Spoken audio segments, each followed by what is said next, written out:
folks, the Atlanta Hawks have won it all.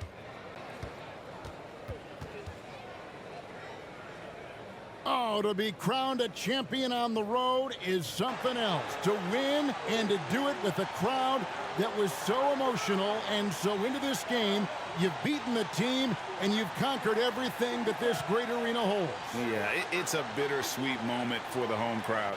But our full credit to the victors and the amazing job they did to never lose focus or drive. And boy, this is the moment they've been working towards all season long. And even though they don't get to celebrate in front of their home fans, does not take away from the satisfaction. Let's take you to the presentation of the Larry O'Brien Trophy.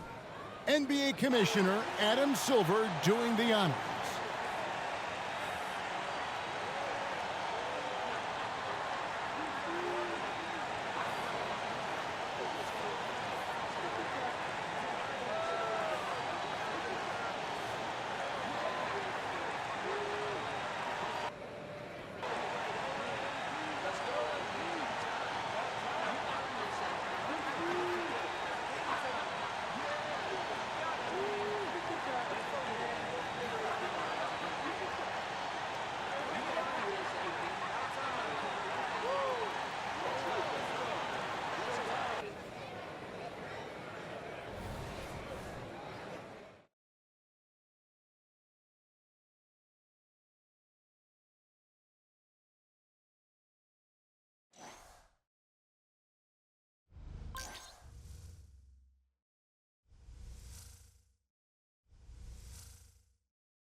Go. You did it, bud. You did it. There's no question. There's no question now. Seven. That's seven. Come on. That's seven. Let's go! Woo! Boy. Yes, sir. Yes.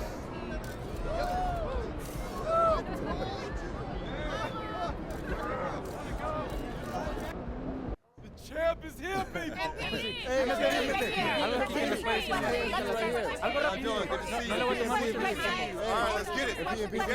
Thank you, MP. Appreciate you. Yes, sir. So, 7 championships, one more than Michael Jordan, the man many would consider the greatest basketball player of all time. What does that mean to you? Man, that's a good question. This is something me and my dad, talked about since I was a little kid. And as I've said before, you already know, 7 has always been the goal. And now that I'm actually here, man, it's hard to believe. All right, who's next? Lisa, what you got? So, am I hearing you right that you are saying you are the greatest of all time? Listen, I know everybody's going to have a different opinion on that, and everybody has a different definition of what great means to them. But as far as I'm concerned, yes, ma'am, I am the greatest to ever do it. Señor, gracias. ¿Qué les dices a los que dicen que no eres el mejor de todo el tiempo? Gracias, appreciate you. What do you say to those who say you're not the greatest of all time? That doesn't bother me. I'm not one to check socials and all that, and I get why someone would say it's MJ or LeBron or someone on that level. But I know deep down that I've got the most talent, the best work ethic, and the best competitive spirit of anyone to ever play this game. And listen, those guys would probably say the same thing about themselves if you asked them. It's that kind of confidence is what it takes to be an all-time great, and that's what I am. I am an all-time great. Let me be clear, my boy is the GOAT. That's greatest of all time. Yes, sir. Gary, what you got? This is actually for Prince. So, MP's got 7 championships. How many more do you think he can get? How many more does he want?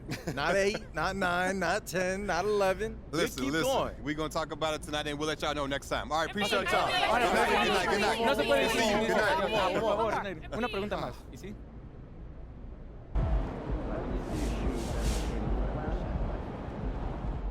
There's a part of me that can't believe what I'm about to say. But I've been spending a lot of time mulling this over, and I am ready to call it. MP is a better basketball player than Michael Jeffrey Jordan. In order to understand what that means, you have to understand who his airness was, and he was, quite simply, the greatest competitor I have ever seen in the history of pro sports. There is a reason nobody has more championships than Jordan in the modern era, and that's because he's the greatest to ever do it. He's the greatest scorer, the greatest one-on-one defender, and the most dominant talent the game has ever seen. That is, until MP. Until MP came along and won 7 titles of his own, no one could come close to challenging Michael Jordan, all due respect to Kobe and LeBron.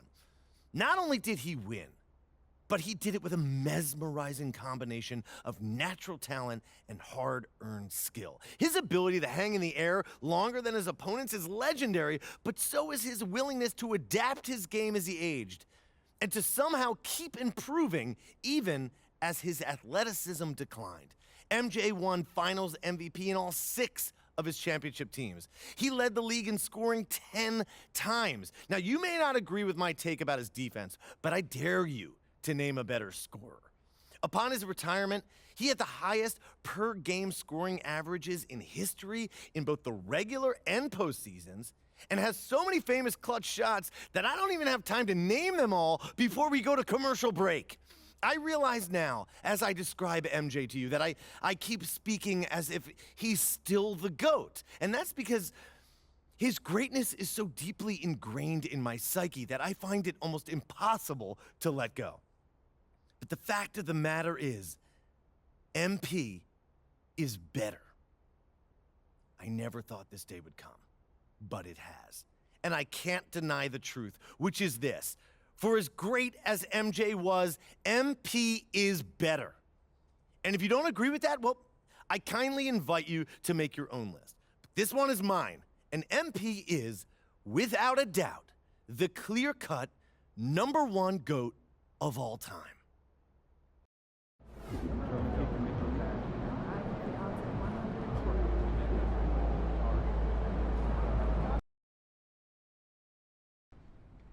Every basketball fan around the world knows the legend of MP.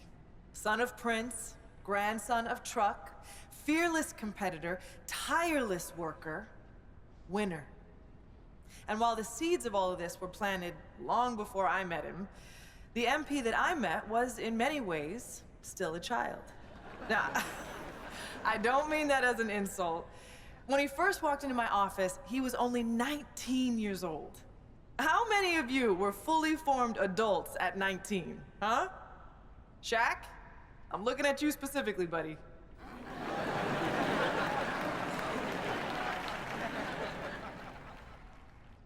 Now, what do I mean when I say he was a child? Well, for one thing, he had a child's enthusiasm for the game. MP hung on my every word when we first met. Listened to everything I said like it was the most important thing he had ever heard. I mean, he really did listen. You know, he'd go out and execute something you talked about in a film session like he'd been working on it his entire life. But he was a child in other ways, too. For one thing, he was obsessed with Ninja Turtles.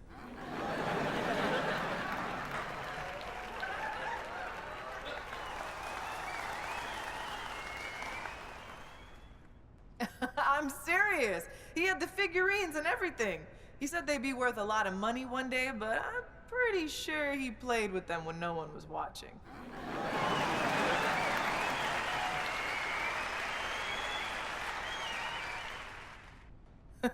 What I'm trying to say is that MP was himself, first and foremost, from day one in the league until the day he retired. And while he did a lot of growing up over the years, that boyish enthusiasm for the game never left him. It's what made him great. He never lost that passion for learning and growing and getting better. And I'm pretty sure he still has those Ninja Turtle figurines laying around somewhere. Now, you can't talk about MP without talking about his accomplishments on the court. So, let me talk about some of the most impressive. He is the league's all-time leading scorer.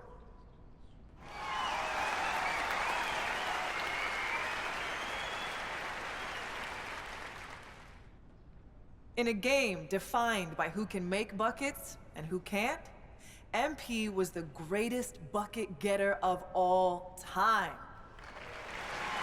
He is the league's all-time leader in three-point shots made.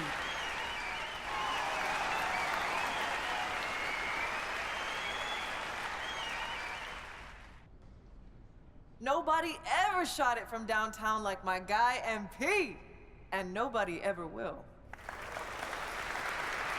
He holds the record for most points scored in a single season.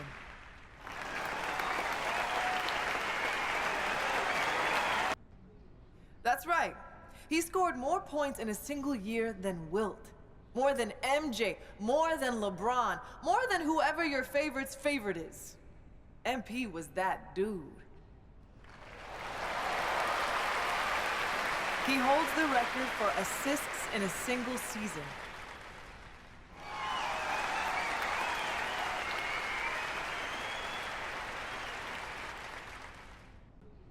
I've never seen someone so dialed in over the course of an entire year, and I doubt we ever will again.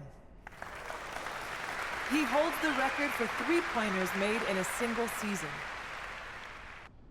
Now, records are made to be broken, but it's gonna be a long time before we see someone that locked in for that long a period of time. He broke the most unbreakable record in sports, topping Wilt's famous 100-point game.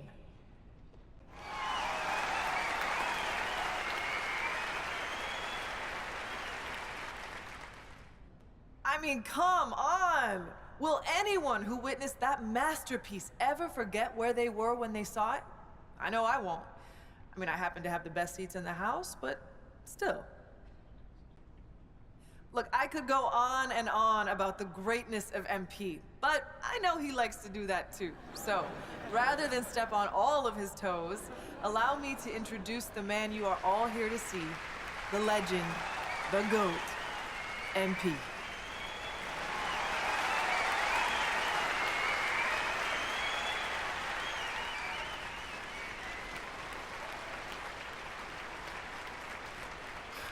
Thank you, thank you, thank you so much. And thank you, Coach Warren, for that beautiful introduction. Some people might be wondering why you took a few shots at me in my extremely valuable collectibles, but anyone who knows you knows you're a master motivator. And anyone who knows me knows I rise to the occasion when I've been disrespected.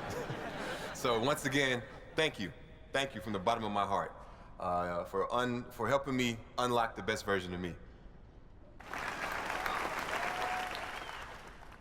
Like Coach Warren just mentioned, people know my story by now.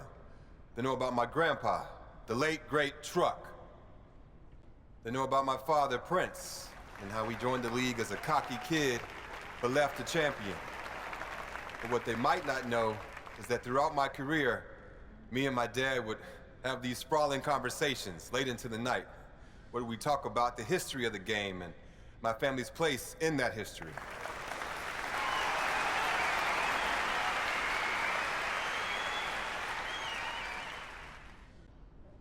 One of my favorite memories from those conversations was the time my dad told me the story of my grandpa's first NBA game. My grandpa didn't have the advantages I had growing up. He was raised in the inner city by a blue-collar father and a stay-at-home mom. There were times when they struggled to put food on the table, but he never complained. He never asked, why me? He just put his head down and got to work. He could have taken the easy way out and did things he wasn't supposed to make a quick buck. But my grandpa, he wasn't built like that. He had love in his heart, and he wanted to make his parents proud. Now, don't get me wrong. If you mess with him or someone he loved, hey, well, trust me, he didn't want to do that. When it came time to fight for what was right, he never backed down. And that's the kind of ball player he was. He didn't have the most skill, but he had the most heart. He fought for a spot in the NBA like his life depended on it. Through sheer force of will, he got drafted by the Celtics in the 3rd round. He was sent to a minor league team to start his career, but he stayed ready. And it's a good thing that he did, because he only had 24 hours from the time he was called up to the time he had to guard Magic Johnson. And what did he do? He shut him down when everyone expected him to fall on his face. Nah, my grandpa, he rose to the occasion. I'll never forget the pride I saw on my father's face when he told me that story. He knew that if it wasn't for my grandpa's fierceness, loyalty, and unwavering belief in himself, neither of us would be where we are today. I love you, Grandpa. Thanks for everything.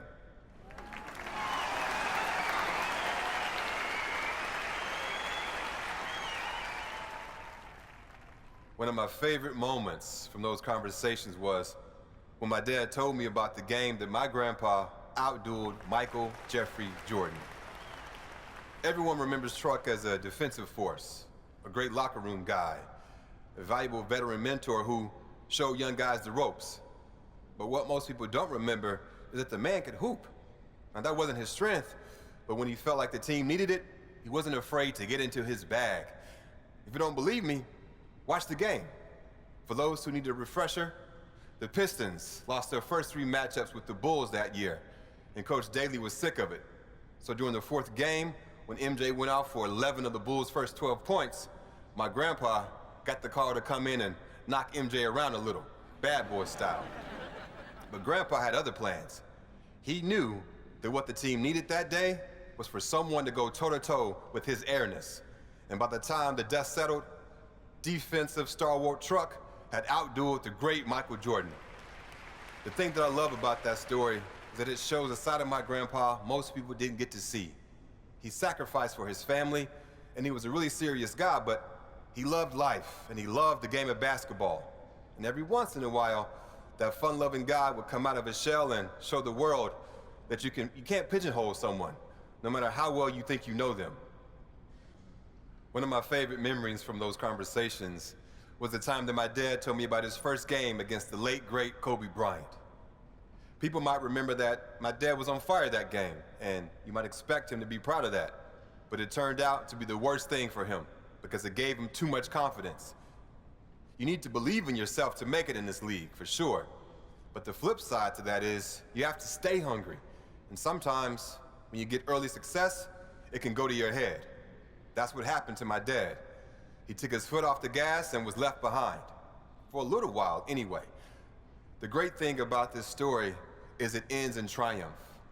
Rather than whine and sulk his way out of the league, he got his head screwed on straight, got to work, and ended his career a champion.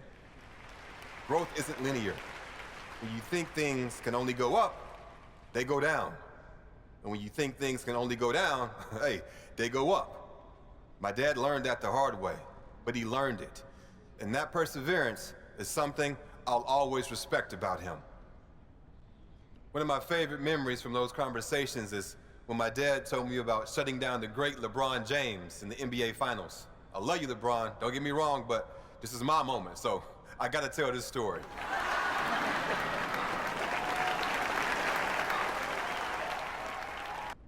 That's not always easy for someone like him. My dad could hoop.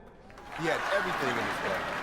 But the proudest moment of his career was Game 4 of the Finals, when he used every last ounce of energy he had to shut down the greatest player on the planet. And again, I'm sorry, LeBron, but he held King James to under 10 points. Do you understand how wild that is in that moment? Lots of people still think he's some brash kid with no respect for the game.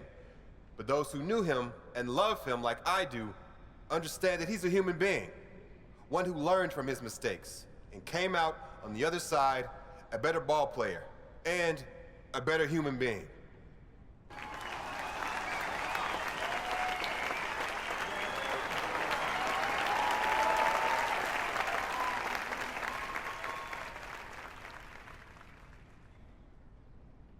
My family paved the way for me, and I had every advantage growing up. But once I got to the NBA, they couldn't play the games for me. And as a lot of you remember, my first game was the most hyped debut since LeBron James. All eyes were on me, and everyone expected me to be spectacular. So what did I do? I killed it, obviously. I'm sure you guys remember.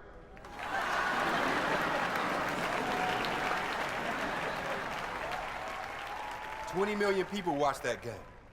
There's a reason I'm standing here right now, and it's not because I'm a great public speaker. It's because I delivered, time and time again. One of the most important things you can do if you want to have success is to set goals. And me, being who I am, I set some pretty lofty ones for my rookie season. I wanted to be the first player in NBA history to win Rookie of the Year, MVP, a championship, and Finals MVP. And I did it. People said I was crazy, but I knew I had the talent and the drive to do what had never been done before. It might sound cocky, but what's cocky when you can back it up? To me, that's just being honest.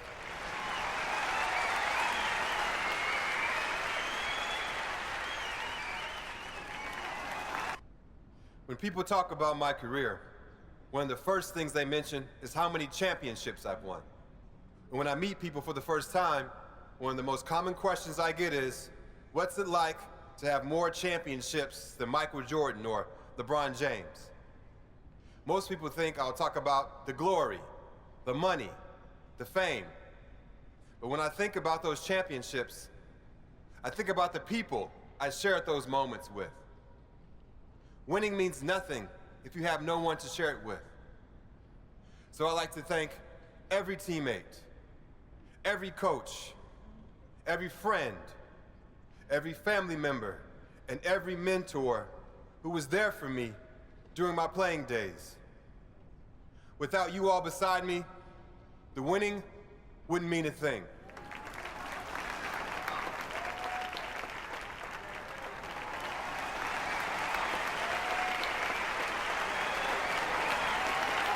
I don't want to take up too much of your time, but I do want to touch on this GOAT discussion that's been making the rounds after a couple of high-profile pundits have named me the best to ever do it.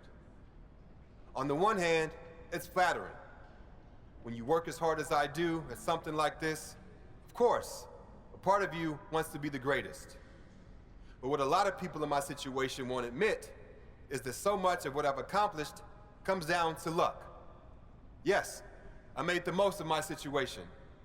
But if I'm 5'0", basketball is completely off the table for me. I got lucky with my genes, lucky with my family, and lucky to be born where I was, when I was. So if you consider me the GOAT, well, I appreciate that. I'm proud of that.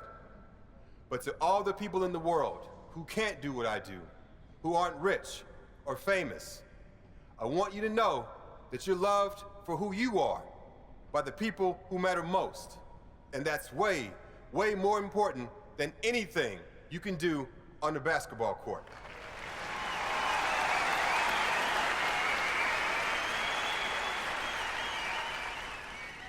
I love you all. I appreciate you all. And I thank you. Thank you for your time.